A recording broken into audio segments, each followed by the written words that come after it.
Hello one and hello all and greetings to all of you around the face of the world. Here is your host Maponga J on your channel, Farmers of Thought, afternoon drive, where we're discussing African politics, African science, African medicine, African fashion, art, food, and everything else between. The whole idea is to be allowing the African people to be talking about their African problems and finding their own African solutions. Oh, you know, English never loved us. Yeah, English never loved us. The last few days have been very, very eventful, and we have seen the presentation by Julius Malema in South Africa. Beautiful,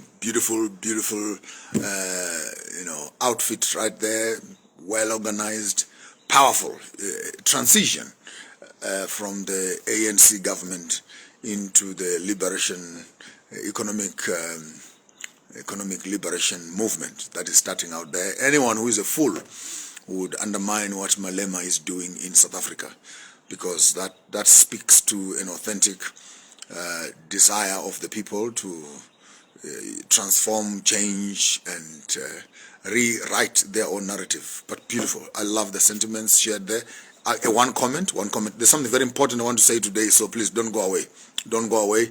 Let me just do my African rattle story, then I will zoom into what I want to say today about France and the Francophone countries. So, beautiful presentation. I saw the song also that he sang, kill the Boer, kill the farmer, kind of thing, and you cannot honestly be sacrificing Malema for that song. He never wrote the song. The song has been used for a couple of decades before Malema even came into power.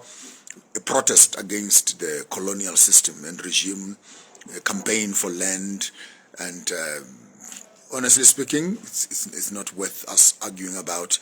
When you look at the number of white farmers that are dying vis-a-vis the number of black people that are dying, I don't feel sorry for anything. Not that I justify any crime and murder of that case, but the apartheid system and its colonial system, how it killed people and how people continuously die under the system.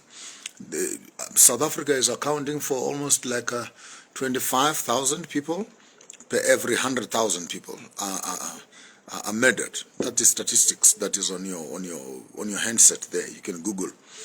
And per every 100,000, almost like 25,000 people are getting murdered.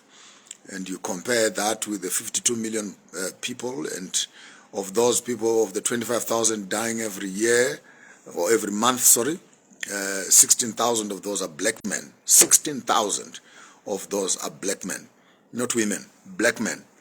But, and of those 25,000 people dying, 16,000 are black men. I think it's less than 50 white people that are caught up in this white farmer's story. So I don't think, if we look at human value and sanctity of life, it's anything to be talking about. You just need to do your research so that when you are talking, you can be informed equally. Just Google, go on Google. Mrs. Google knows everything. Mrs. Google knows everything. Just say how many people are dying per year in South Africa, and they will give you by crime, by color, and etc. You have a picture and say how many of those are white farmers. You find that in 1 year, less than 50 farmers are dying. And out of those 25,000 numbers, almost 16,000 are men. Then the others are children and women. So the real crime against humanity in South Africa is not crime against white people. It's crime against white males. So we need to find who is killing white males and why are they dying, and etc. So that's enough for the kill the Boer, kill the farmer. Van Hasten and etc. He can go home and sleep and suck his thumb. I think he had too much to drink. You know, when you are brought up in a colonial system, you don't even respect the pain of the people that you have been colonizing and abusing for all this time. And I think it's high time Van Hasten and DA, Democratic Alliance, start waking up and smell the coffee. It's no longer the olden days. We are now in the new days, and it's not going to be politics as usual. And I loved what I saw there. beautiful chants, but his speech, beautiful speech that he gave out there. I felt he was no longer talking to South Africans, he was talking to the whole African continent, that we must stand up, we must be counted, and we must become part of our own narrative. And I see young people being enthused to join political parties. Not just join politics for the sake of opposition. No, join politics with a clear agenda as to what is it that we want to transform and how are we going to transform these things that we want to transform. I wish we could have a more educated, informed, progressive, young people that could engage in debates more meaningfully. Unlike Zimbabwe, we are trying to detoxicate it. It's a toxic political environment because either you're ZANU or you're CCC, you're this or this. But what if I'm not this, I'm this? But I would rather work with this because that's where development is happening than just spending my time working with this where nothing is happening. And you can see, of course, I have my yellow, I have my blue, and I have my red. So it's deliberate, of course. It's deliberate and very, very intentional, so that even our young people can understand that national politics is above party politics, because we need to develop our nations much more than we are obsessed with developing our party politics. That was on South Africa for the last week. I thought that was quite a beautiful, beautiful thing. Ramaphosa has lost it. Ramaphosa has lost, and ANC, unfortunately, they put a leader in the system, and they don't monitor him to say, how can we work together? And in the midst of that, we have found that our leaders on the ANC circle, they lose votes on allowing the ambiguity of a leader to determine the politics of the whole party, and it filters into the whole country. I don't think many people in ANC support what Ramaphosa is doing. I don't think many people in ANC in South Africa support what Ramaphosa is doing. But because he is president, people are allowing him to make decisions on behalf of them. And yet those decisions are not in sync with where they want to go. Anyone would be stupid in Africa right now to be having a pro-American agenda, because America is losing. America is losing. It's like supporting a soccer team that is now sitting on 6-0, and you are now on the 84th minute. And you think that in 84, in 2 minutes, or before 90 minutes, in 5 minutes, they can be able to create the 5, 6, 7 goals to win the game. Well, maybe they can. Maybe if they have some supernatural energy to transform, they can. But America, the way we are looking at world politics right now, America is losing. America is 235 million people. The globe is 7 billion people. Of the 7 billion people, 1.3, 1.5 in India, 1.6, 1.7 in China, 1.8, 1.9 in Africa, and almost like 3/4 of the world right now is fed up. It's fed up with America. And America has been losing. There wars in Guatemala, there wars in Vietnam, there wars in Afghanistan, there wars in Africa of regime changes, there wars in Syria, there are murders of Gaddafi, Afghanistan, and around the world they have waged more than 21, 22 wars that they cannot account for. And when Africans are waking up now to begin to talk about their own narratives, and if you are stupid, and if you are slow in thinking, you can think that anything good will come out of America. But as things are looking right now, I think America is losing the battle. And any country that wants to align itself with America, particularly on the African, Middle East, and the Asian bloc, and North Europe, you'll be jumping on a wrong train altogether. It is no longer fashionable. It's no longer economically viable. It's no longer politically woke for anyone to be found supporting America. America and UK are done. Their regime closed with the death of Prince Charles. You can look at that history and look at it going backwards. or the death of Queen Elizabeth. Prince Charles is still alive. The death of Queen Elizabeth.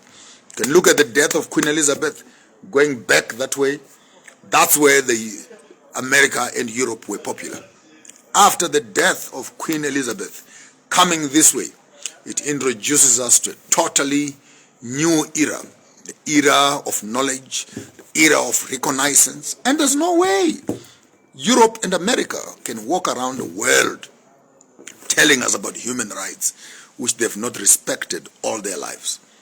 So maybe they must just shut up, sit down, and do a reconnaissance of the mischief they have caused for the past 100 years in their superpower space. Because now Africa is waking up, Asia is waking up, Middle East is waking up, North Europe is waking up, and it is no longer business as usual. If you have American dollars, start thinking what to do with those American dollars. Because as we are moving over in the next few days, those American dollars will be worth nothing. You know, we used to speak about these things. When you see them happen, you marvel. Back to our politics, Burkina Faso, Togo, Central Africa. We're looking into all the Francophone countries. That includes Congo, Burundi, and Rwanda. Rwanda in particular started moving away from the French economy and etc. And if you can go on your YouTube, on your TikTok, on your Facebook, you'll find lots of information talking about these new African revolutionaries. The West want to call them, these are militias, these are coup d'etats, these are what.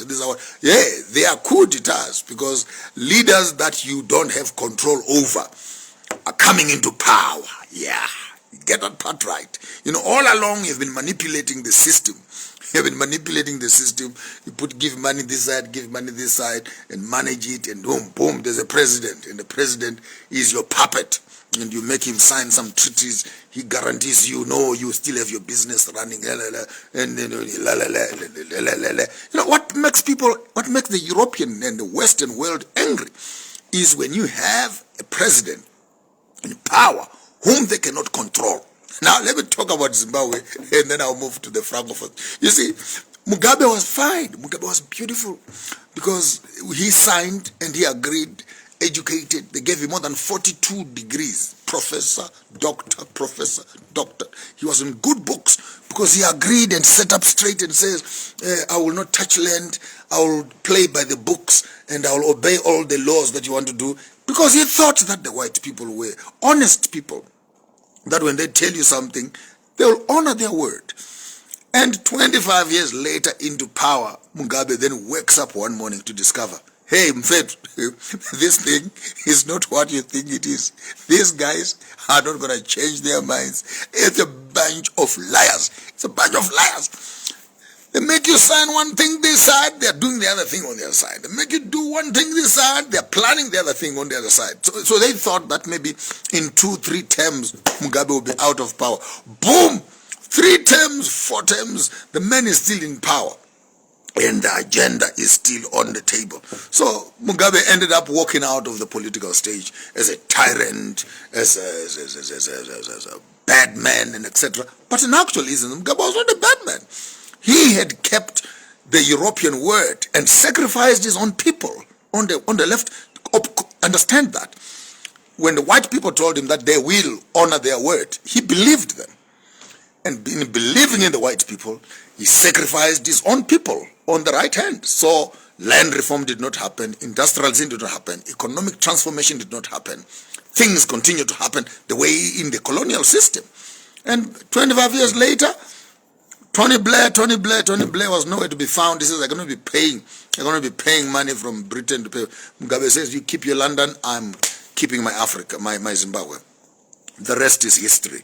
By the time his era was done, propaganda starts going out. Mugabe is a bad man, and etc. And yes, I'm an open man, I'm a frank man. In the midst of his managing the promises of the Europeans and the anger of the black people at the ground, Yes, lots of political play, security play went into the forms because the community was getting constantly agitated. And Mugabe, because he had a promise on the other hand, and he had this political upheaval within his own circles that he need to manage. So yes, I fully agree. I'm not refusing. Maybe political muscle or security issues or coercion and force trying to manage this space. Guys, wait. They are going to come up. These guys will they'll own their word. And there's an uprising down here. You try to press this one down. You press this one down. What all these guys are talking about, media freedom, comes from that space. That Mugabe is trying to hold on to the promises of the white man. Whereas at the bottom of the food chain, people are getting restless. So yes, he used security, used the army and to manage that space. But I don't think it was by intention. It was on the basis that own your word. When you own your word, we can make it good with our people. And while that thing, so he was put as a caretaker, the caretaker manager, to manage the people down there while we are going to be meeting up the obligation. 25 years later, they did not meet their obligation. They did not meet their obligation. And the whole Lancaster agreement collapsed into nothingness. And then what happened. Here we are in Zimbabwe, we're in sanctions. Here we are in Zimbabwe, our economy is down, exchange rates is down, and etc. So people begin to say, no, we don't want what happened to Zimbabwe to happen to us also, particularly South Africans. Now listen very carefully. Listen very carefully. South Africans, the day you take the stand that Mugabe took on the issue of land, what happened to Zimbabwe will happen to you. Because the whole idea of putting Zimbabwe on sanctions and torturing them was to send a message to the rest of Africa that if you dare the white man, dare the Portuguese man, dare the American man, dare the French man, if you dare the white man, we will cripple you, we will close the banks, we will close the insurance companies, we will put you on sanctions, your money will be worth nothing, companies will close, your people will revolt and will remove you from power. So learn from Zimbabwe. Don't dare you do what Zimbabwe has done. So all the African countries begin to quiver in their own corners. We don't want to be caught up in the same problem that Zimbabwe was caught up in. And you forget that you are just mice that are put in a cage to be managed. You must be told when to drink, when to eat, when to what. And so Zimbabwe becomes a very beautiful case in study as we begin to see the new revolutionary militants that are coming up in the Francophone space. And I'm not forgetting Biafra, of course. Biafra remains dear to my heart. And I want all the people from Nigeria that are there, I would want to come to Nigeria and address you as a nation. So please put it on record, talk to your friends there, Mr. Marcus Nana and Omeje, Ndeu. Let's make it good for Biafra. Because the freedom of Biafra is the freedom also of the whole of Africa. So mineral resources, tourism, farms, land become critical. And people thought that Mugabe was a tyrant. He was a tyrant to the white man. And he was a tyrant to the black man only as he tried to maintain the promise of the white man. You need to process that. He was a tyrant to the white man. But he became a tyrant to the black people, trying to make good the promises that he was given by the white people. And when the white people did not own their word, he found himself divorced by the European world, and he had not kept his promise with the black people, and land was the equalizer. And after land, hell broke loose. Here we are as a country.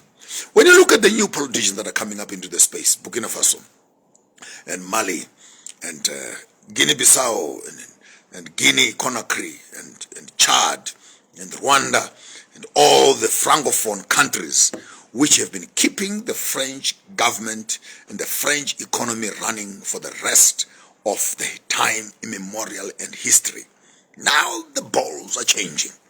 New political leaders are coming into space who don't know who Macron is, who don't know where France is, who don't know where Paris is.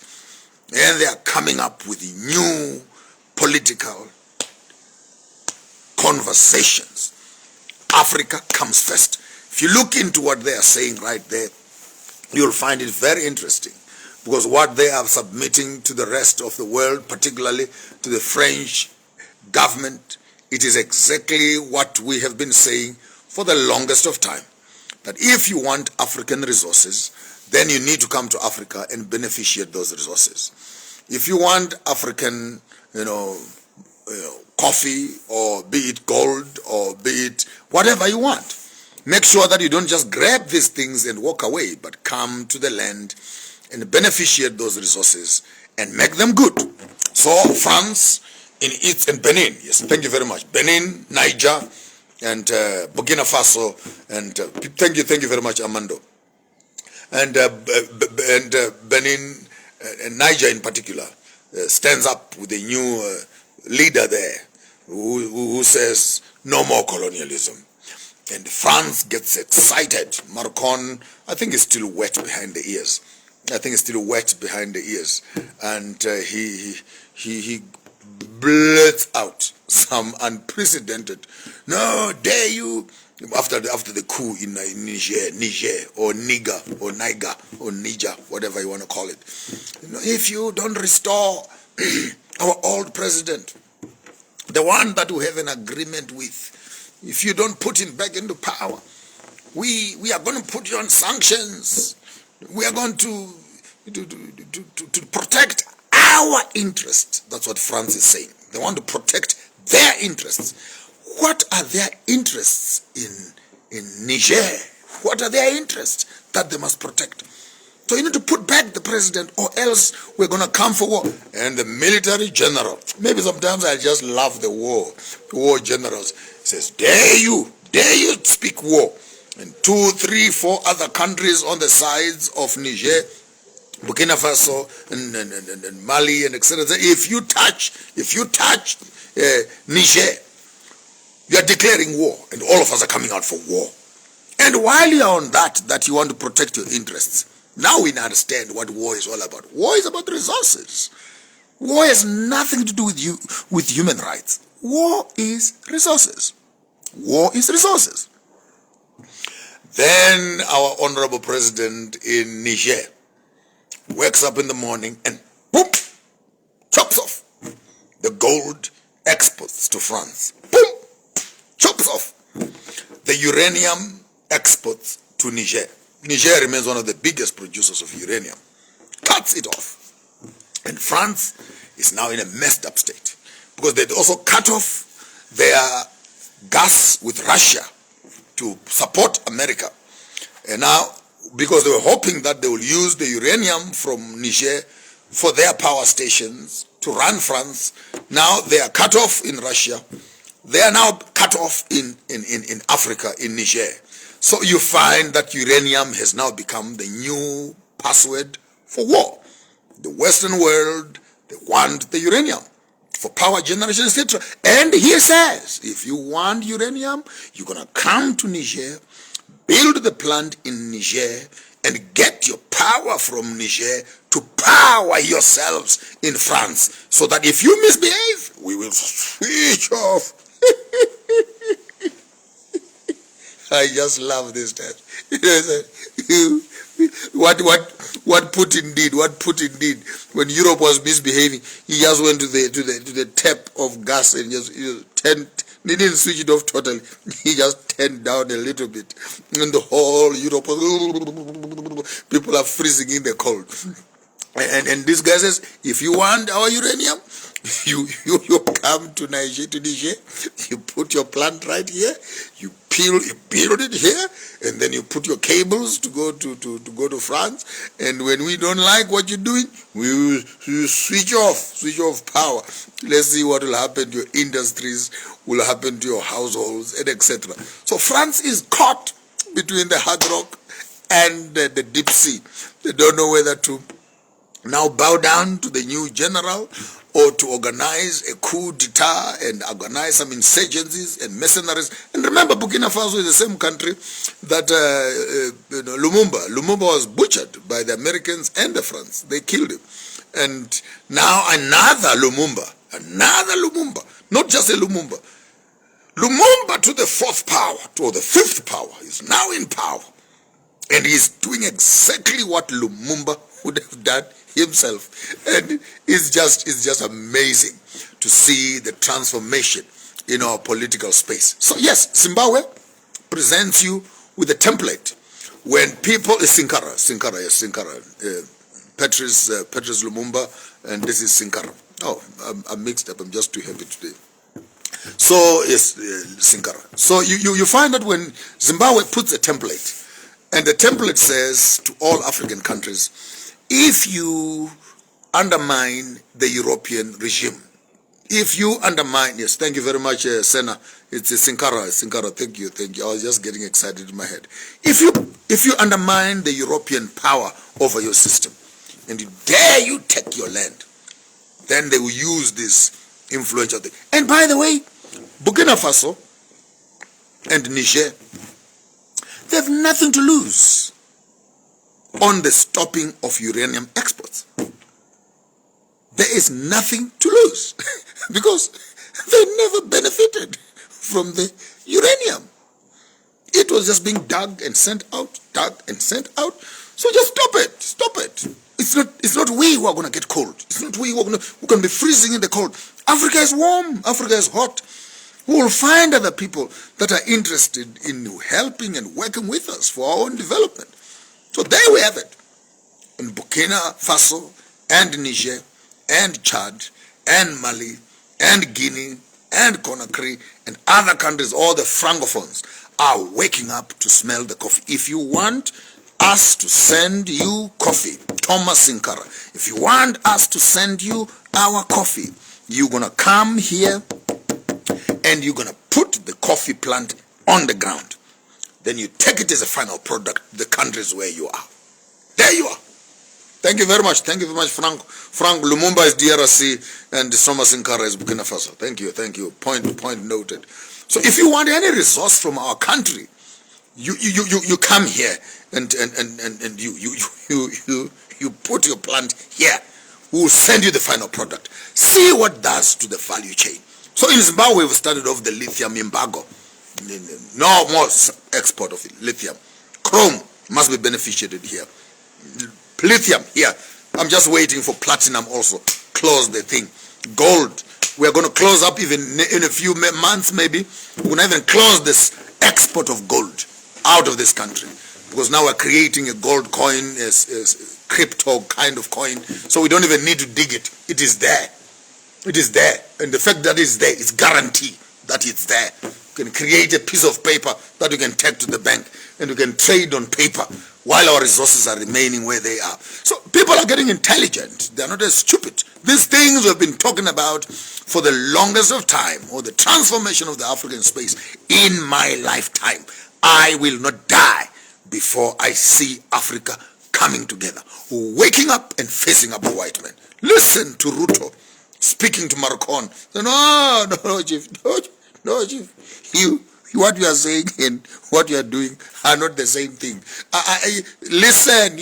Mara-Rah says, no, we're talking trade. Ruto says, whoa. We are not saying the same thing. We are talking here. Behavior is different. Listen to Museveni talking.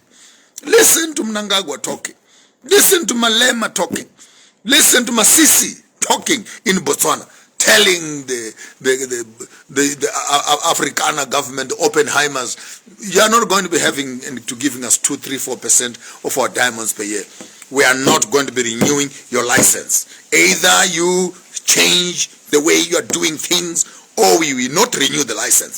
So we begin to see, yes, we still have a few African leaders who are still trying to pussyfoot around these Europeans as if they are scared of them when they see a white man in a suit. Oh, yes, boss, or boss kind of thing. Hey, but the times are changing. The times are changing. A new ball game coming on board. That's why maybe I don't support Chamisa. That's why I don't support the opposition in Zimbabwe. One, it is not legitimate. It is not truthful. If Chamisa was serious, he should go and sit down with Malema and then learn the politics of how to run an opposition party and learn the issues that must be involved. Don't just waffle and say lots of blowing some hot wind into the air. The essence of the revolution is economic power. And if he goes to Malema, why is it that Malema, being an opposition party in South Africa, his policies are more aligned with the revolution that is happening in Zimbabwe in terms of economic advancement than Chamisa is? CCC in Zimbabwe is more colonial than EFF in South Africa. Now, how do I sit here and I listen to Chamisa? Oh, let me put yellow in the center. How do I sit here and I listen to a coward who wants to restore European and British legacy in Zimbabwe instead of working with EFF that are talking about economic revolution in our own generation? So if Chamisa was smart enough, spend 5, 6, 7 nights in South Africa, stay with Malema and learn how to write a manifesto that is a revolutionary. We're tired of this little waffling and making false promises and talking. And by the way, Chamisa, you must also learn how to respect adults. You don't address your father as you and Iwe. No, we don't do that in Shona. In Shona, we don't do that. It's not me. Even if he's your enemy, if he's older than you and he's your father, address the person with respect. Ndopa munovhiringika vafana kamaenda kuchikoro mandodzidza zvima prima facie law, maverenga zvima notsi criminal justice system, what mod graduate and ostalos mofunga kuti ndimadzidza kudarika tose. You think that you are more educated than everybody else. Come on, even in the midst of your education, come on, still show some respect to an adult, to an old person. And we will also respect you. Because when you are old, you want to be respected in the same way. So the politics of Africa is changing. If you are going to be starting a political party and you are still going to bed with America or with Europe, you are messing it up.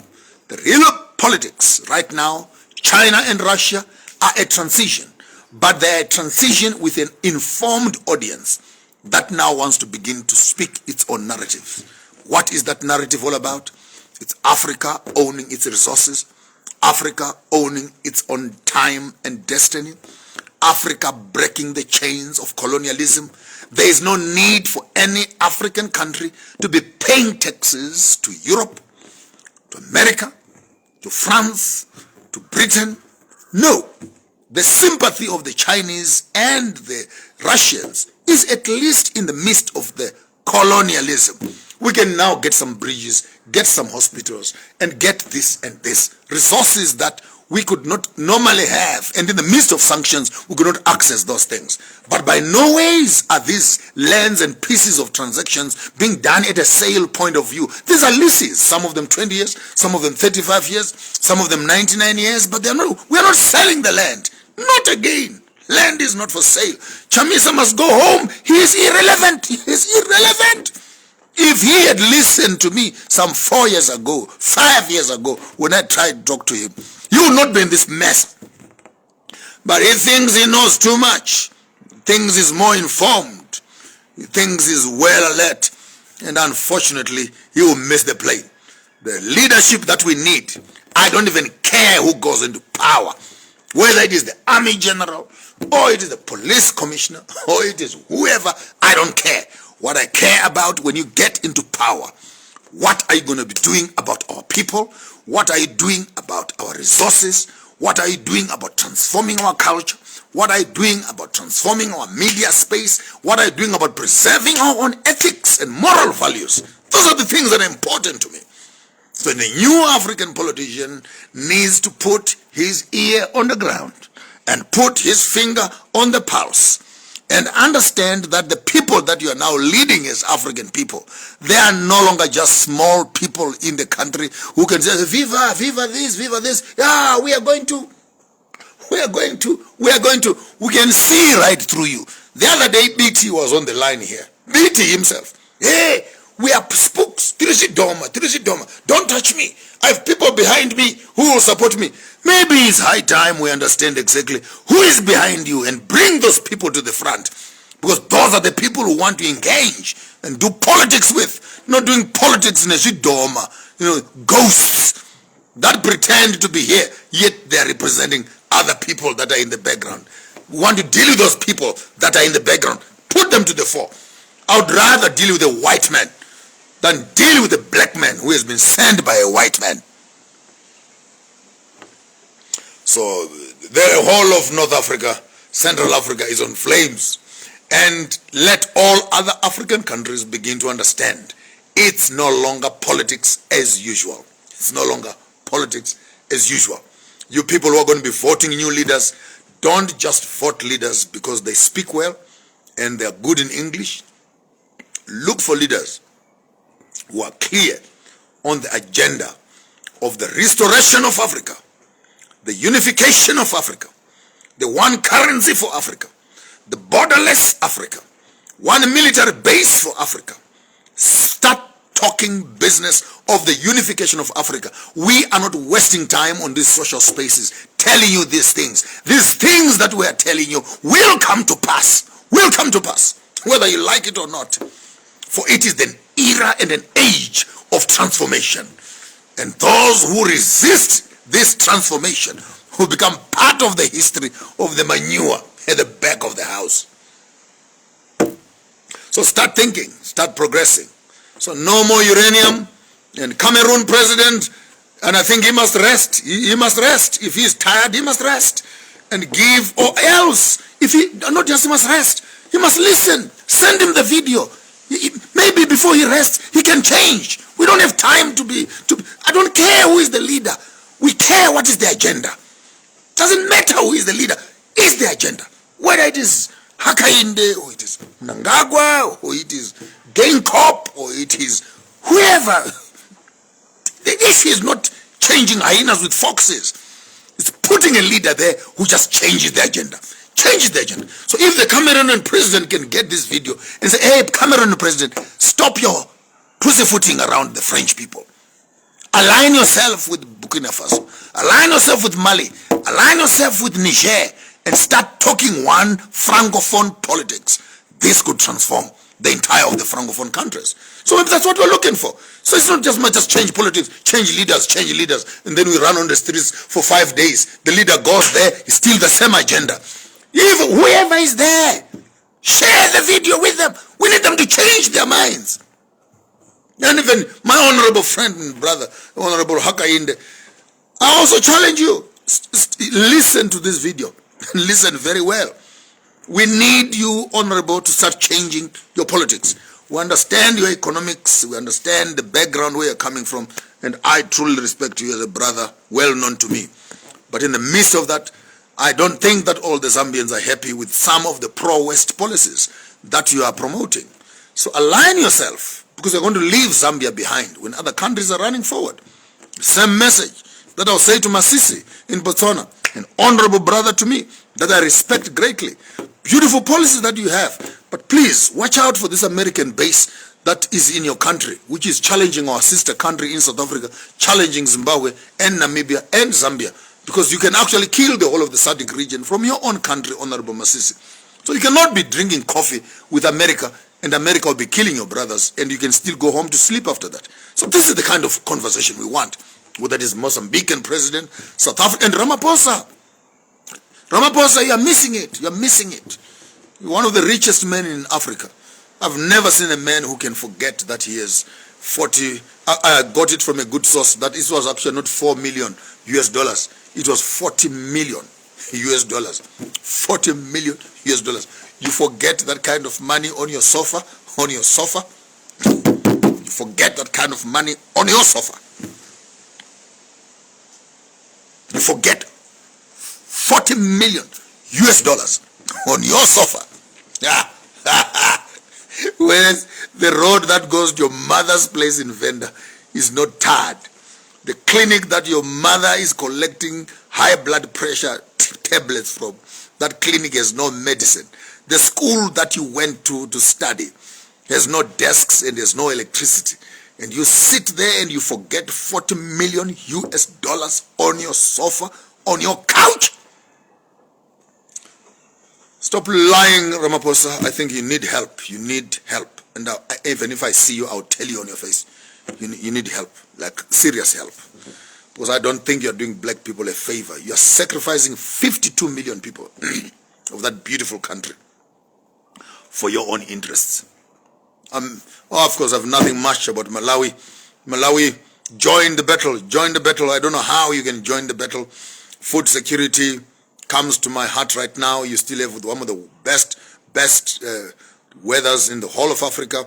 See how you can contribute meaningfully to the food security space and have your place. Kenya, dear to me. I love Ruto, what he's doing there. Tanzania, a bit of a slump, but we're waiting for the honorable lady there to pull up her socks and join the battle. But we begin to see this is not official. And in the midst of all these things that are happening, Africa Union is silent. Silent. What is his name? This guy, is it Karfe or Kofi? No, what's his name? Fake is quiet. Hey, Africa Union will come there and help the French to put back the old president. Hey, Fake, you will die before your time. Go home. You have done your public relations and diplomatic things across the world. It's expired. You are irrelevant as a body. You are irrelevant as a politician. You are irrelevant as an African. You are just a puppet European Francophone. There is no leadership whatsoever we expect from the African Union as far as these issues are concerned. We as the young people at the bottom, we are going to champion our own change. I will have no political office, but we will influence our people to begin to think differently. And the way they look at you, the way they look at their presidents, the way they look at their economics, the way they look at the outlook of life will never be the same. You will never know what hit you.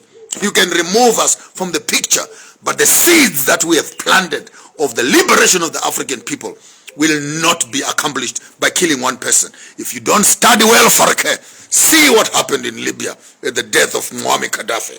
You thought you had removed him from the picture. Now you have 250 Muammar Gaddafis that are popping up from everywhere, from underneath your seat.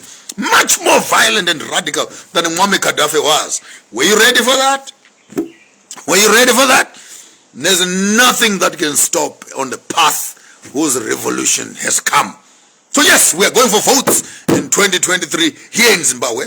We are not going to vote for anyone else. We're going to be voting for ZANU-PF here in Zimbabwe. ZANU-PF, we're voting them back in.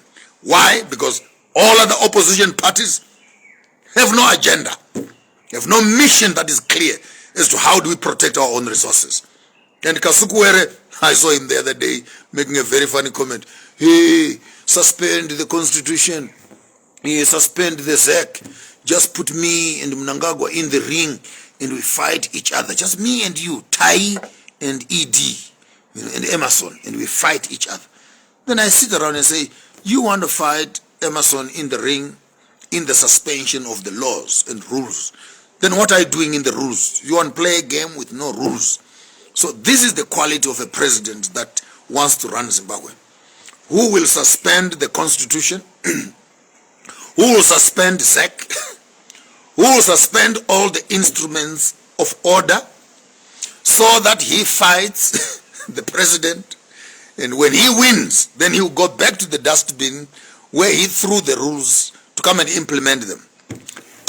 With all due respect, Honorable Kasukuwere, I know you personally, but I don't think that you are presidential material. You don't say that as a president. You cannot tell people to suspend the system which you were involved in setting up. You used to be in the government. You used to be in the government yourself. You know the rules of the game. And you come around now and you want us to suspend the very same laws that you left in power to run away into South Africa, so that we can create an environment just for you to be proved as a president. I think I gave you audience and I sat with you in Sandton. We had a meeting, we spoke, and I thought that you had sense between your ears. It's unfortunate. You can't process what you are saying. And whoever promised you that you can become a good president, I think they lied to you. You don't suspend the law to implement an agenda and then pick up the law again to implement and reinstate yourself as president. You are only showing us as people that you neither understand the constitution or understand the political terrain or understand the election rules. I don't even think you even understand the office that you are running for. You can't tell us to suspend the constitution and suspend the SEC and suspend everything simply because you want to fight Mnangagwa over whatever issues that you and Mnangagwa had. You were in the same parliament. You used to work together. So don't involve us in your wars. You want to fight him? Take it outside the room. Make it personal. Go and fight each other out there. We're here to be running politics of the nation and drive the agenda for the Zimbabwean people. You were in power. You build yourself 52-bedroomed house. 52-bedroomed house. You build for yourself. With what? Taxpayers' money. How did you get it? Because Honorable Mugabe was your confidant. Grace Mugabe was in your basket. You had access to money. You are living in a penthouse in Senten. Who is paying the bills? The money that you took from Zimbabwe, from the taxpayers, you are eating it with those chihuahuas and your friends.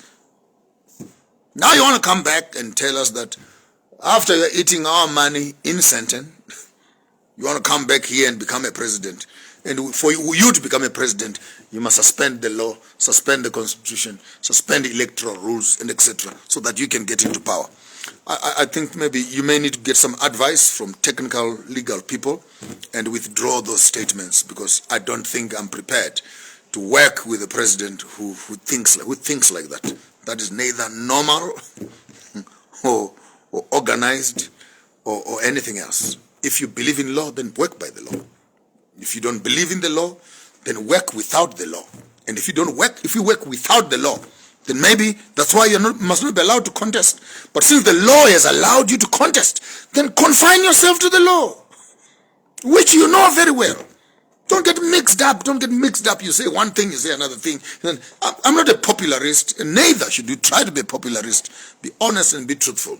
Politics of Africa is changing, and we are happy. We're happy to be watching this beautiful space changing. Kudos to all. Bonjour, comment ça va, comment j'entendez-vous, whatever that means. I don't know what it means. My French ends there. But big ups to Niger, big ups to Chad, big ups to Burkina Faso, big ups to Guinea, big ups to all the French countries, Burundi, Rwanda, big ups. And we hope that you can turn our guns and free up Congo. And when once Congo is free and the French is off our backs, and these Roman Dutch and the Belgians are off our backs, Africa will be able to be restored to the glory that it deserves. And we in the English colonies, Zimbabwe, Zambia, Malawi, South Africa, and Botswana, we need to start talking also and say, how do we, because the colonial regimes cannot be telling us about democracy, which they are breaking in their own countries. We need to start talking about how best do we come together, call for justice. Yes, not forgetting Mali, not forgetting Senegal. I came to Senegal there, Usumbeju. I even got my Kora. I got a Kora from Senegal. Beautiful, beautiful country. And it's time up. Nigeria too. It's time that we restore Biafra. Can't be changing hyenas with foxes. People who want to maintain the relationship. Pipes of oil are running through Nigeria to the Shell and British petroleum gas, and people on the sides of those pipes are starving with hunger. The politicians who want to come up and tell us section what, which section is hunger? Truth must be told. Take those pipes from British petroleum, put them into the refinery that Dangote has built, then sell the final product to the rest of the world. You'd rather have Dangote as a trillionaire and he's African, and we begin to sell fully refined oil out of Nigeria rather than sending it as it is. Nigerian government, work with Dangote. Dangote is one of you. Send that oil through his refinery. He cleans it up. Have agreements and percentages. How much does he give the government? How much does he take himself? How much does he put into the community? I leave that to your genius. But you cannot be pulling oil out of the Delta State into Britain and hope that your people will be rich ever. Here we are, 40, 60, 90 years later, and this pipe is running here, and we wonder why there's so much war until we begin to think constructively.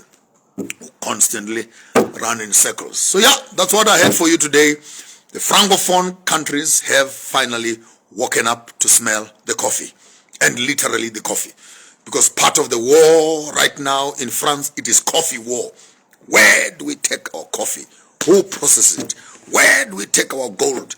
Who processes it? Where do we take our uranium? Who processes it? And if you want our uranium, you want our coffee, and you want our oil, you're going to come here and build the factory here. So for Zimbabwe, if China wants our lithium, you need to put the lithium plant here and make the lithium batteries here. Then we export lithium batteries instead of exporting raw materials. Because when we export the batteries, we're creating jobs and improving our GDP, our imports and export, and our currency will start going. We will witness, before I die, we will witness Africa with one currency, one stock exchange, one army, one flag, one national anthem, and we'll hold hands together as brothers and sisters on the continent as we give our grandchildren a new gift of a new dispensation, an Africa united, with a chair on the Security Council, with its own nuclear power station, with its own currency, the Mansa Musa coin, with no passport around the continent, and a synchronized academic qualification, one common language for the people to speak, our own TV stations, our own satellite dishes in the air, and African will begin to speak here on narratives that no other man can talk about. I look forward to that. I look forward to that, and I'm living to witness that. With those few words, brothers and sisters, I thank you. Namaste. May the gods of the land shine upon our faces, giving us peace of mind. May you always be admirable and lovable. Let your children always have food. Let the rains fall gently on your crops and give you good harvests. Let the neighbors find you also to be a good neighbor. And may the winds blow gently on our faces in the night. And let not our seas consume our wives and children by day or by night. Let the peace of the omnipotent, he who created us all, Ganyama himself, Zame, may constantly rest and abide with us, causing his countenance to shine upon our faces, we people of the skin, whose skin has been kissed by the sun. Until we see you again, stay away from trouble. Don't do what I wouldn't do, but if you do it,